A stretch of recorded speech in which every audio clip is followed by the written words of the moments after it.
Okay, we need to clarify this because obvious. I can't speak obvious because no English.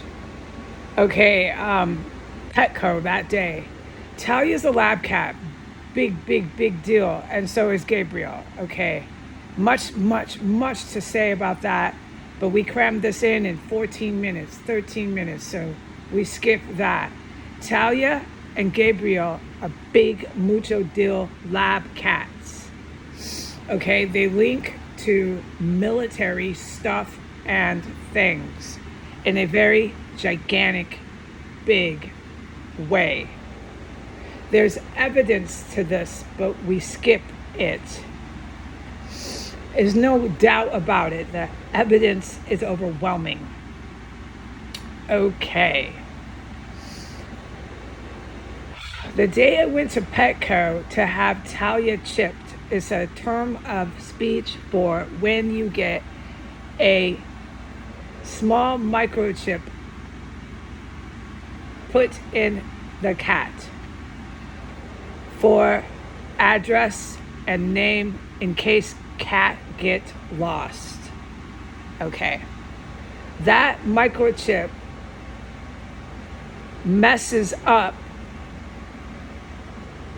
what they did to Thalia in the lab. She is a lab cat. She was incredibly abused. When I went into Petco, you have to schedule far in advance the appointment. So the enemy had lots of time to set up their stuff and things. And they did, which I am a direct eyewitness to. When I walked in, within 5 minutes of entering Petco, Saudi Arabia sent one guy. Really evil bastard. I'm not clear for my safety if it's a former Saudi agent, one of the evil military bastards here that hates the Saudi royals, or if it's one of these bastards, this damn dangerous, that still works on our bases, the US bases that they're cooping from, and still runs around in the Pentagon, okay? One of these type of cats came in covert, all the way Muslim, Allah Akbar, okay? He's a blasphemizer, and Muhammad is not a terrorist and doesn't prophesize in the Quran about any sort of violence like terrorism. These are blasphemizing human beings, and they've clinched on to the Quran. All right, these kind of terrorists that follow me into Petco are considered a threat. And they kill other Muslims, and they kill Jewish people. That's the main ones that they go for when they're jihading. And these are considerable threat humans. They're very violent, and they're dangerous people.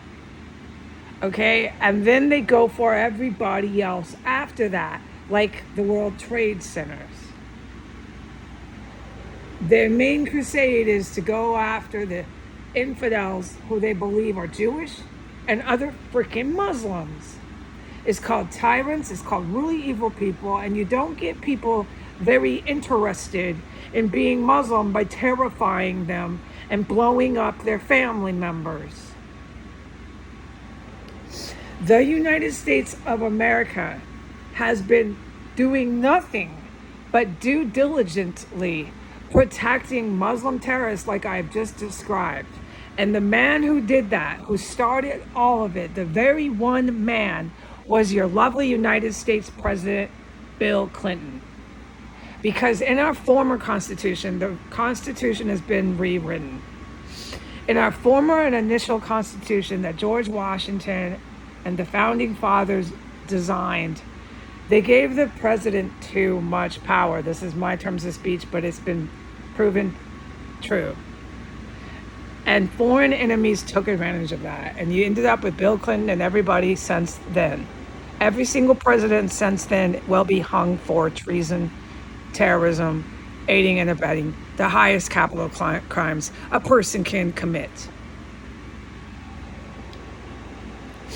It's not a coincidence or any of that we had these kind of people in our country. It goes back to the KKK, it goes back to slavery, it goes back to the Constitution itself.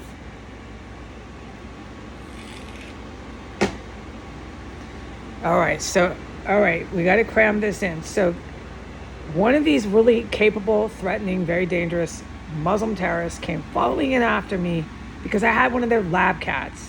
This is a big Russian thing here, okay? This compound is foreign enemies that this country set up, harbored, and aided to this very day on S Street, walking distance from the White House. It's not a coincidence. Thelma Hogue likes to pretend she owns the house. She doesn't own this house. All right, she's Russian / Muslim terror. She's more in the Russian Putin mafia camp. I'm a direct witness to all of it, so I can back up what I say. Okay. One of these Muslim terrorists that doesn't want to go to court, that doesn't want to go on Instagram, that doesn't want anything to fucking do with Celebrityville and being world famous, followed me. He's dangerous. He's considered a threat. Followed me into the Petco. And I, when he was there, I was around a whole bunch of just regular people in Petco. They weren't doing anything to anyone. They didn't have any crazed ideologies or political fire. It wasn't. It was just Petco, and they had their dogs. They had dogs. It was. I mean it. Regular people. They ain't doing nothing to no one. Okay, and I'm in there with them. Okay. When that Muslim terrorist was in there, he came in 5 minutes before me. It took me about a handful of minutes, let's say just rough it up to 30 minutes, to finally be seen by the veterinarian and the veterinarian's assistant. And here's my point at hand. They were behind these prop walls. You couldn't see them. But I already knew this shit would go down because this is how these people in the United States operate. Okay, at the point in time that I had gotten Thalia, the 2 terrorists in here were dead. All right, remember the timeline here of how long this terrorist cell has been harbored and made into a sanctuary. I go into the wall area to meet the vet and the veterinarian assistant, and who do I see? An African American Muslim terrorist female. She's not dressed in Shiite clothing, but she's exactly like the ones in the cell that work in the courthouse, okay? And we need to explain this. Yeah, for your information, you deserve the information, but we got to skip it. I'm on a 13-minute push here.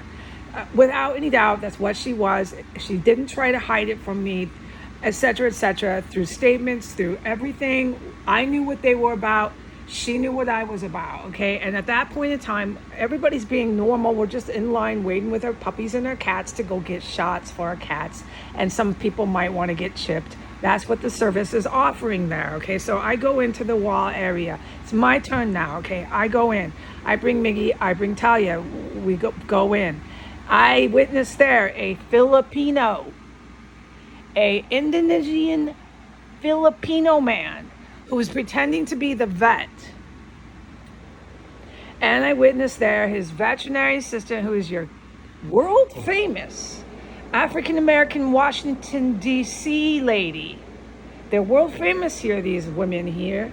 And they've got their white women who boss them around. Don't forget the order here. No matter what the Muslim terrorist American blacks thought, they still took orders from the white man. That's why they have a special place in hell. Okay, so I'm back there behind the little wall with an African-American Muslim terrorist making violent attacks on my country. And I'm back there with a, right off the boat, Filipino-Indonesian man who this Pentagon sent in. And you should have seen and heard and been there, because evidence is evidence. Witness account is witness account. And that's when I said it on purpose. And I said it 2 times to fucking fuck with them. And it worked like gold. It was like a pot of gold. Please shout this out, because about 50 feet 100 feet or less. Like the guy was in Petco a few columns away, was a fucking bloodthirsty Muslim terrorist that wanted to kill everybody. He didn't like the Filipino Indonesian, and he certainly didn't like this African American world famous ISIS lady. They don't like them here. The actual threat Muslim terrorists don't like nobody in DC. Okay, and that's one reason why.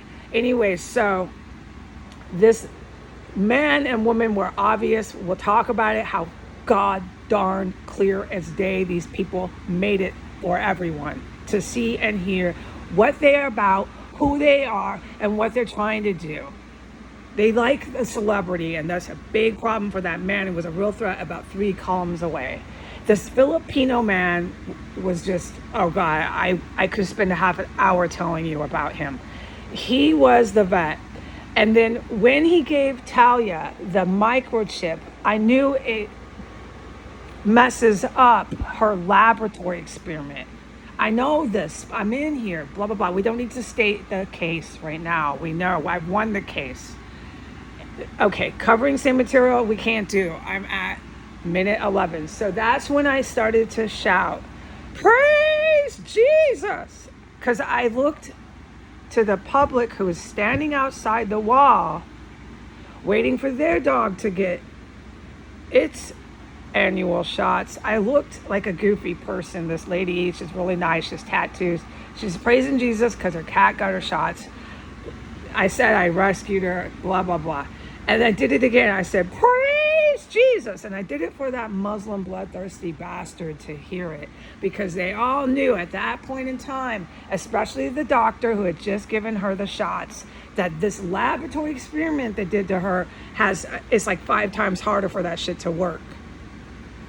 What they did to the cats. And that's all I'm allowed to say, because I said 5 times harder for that shit to work. I can't say anymore.